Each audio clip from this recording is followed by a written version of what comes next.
Luar biasa. Demikianlah ungkapan yang tepat untuk mewakili penampilan Lionel Messi pada laga semifinal Piala Dunia 2022 di Stadion Lusail, Qatar, Rabu 14 Desember 2022, dini hari waktu Indonesia Barat.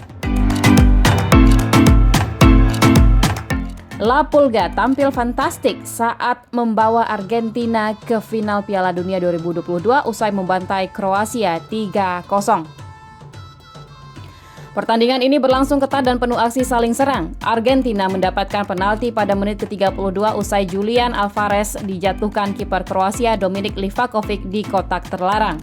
Lionel Messi yang maju sebagai eksekutor dengan lugas membawa Argentina unggul 1-0. Tendangan penaltinya meluncur deras ke gawang Livakovic. Unggul 1-0 membuat Argentina makin percaya diri. Alhasil, menit ke-39 Argentina berhasil menggandakan keunggulan. Aksi soloran Julian Alvarez dari tengah lapangan sukses membobol gawang Kroasia. Skor 2-0 bertahan hingga istirahat babak. Usai turun minum, Kroasia mencoba berbagai cara untuk mengejar ketertinggalan. Ivan Perisic sempat memberikan ancaman, namun sepakannya masih melambung tipis di atas gawang Emiliano Martinez.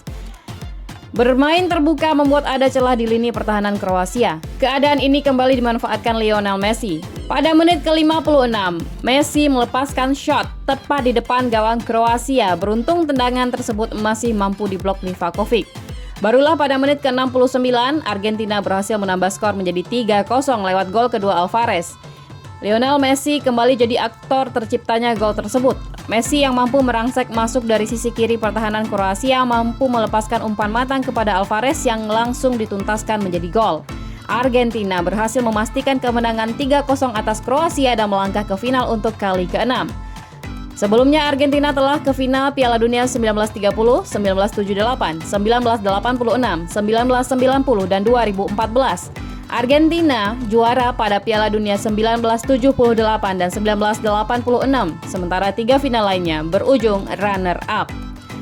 Sementara itu, final Piala Dunia 2022 akan digelar di Stadion Lusail pada Minggu 18 Desember malam waktu Indonesia Barat, dengan Argentina bakal bertemu pemenang laga semifinal lainnya yang mempertemukan Prancis dan Maroko.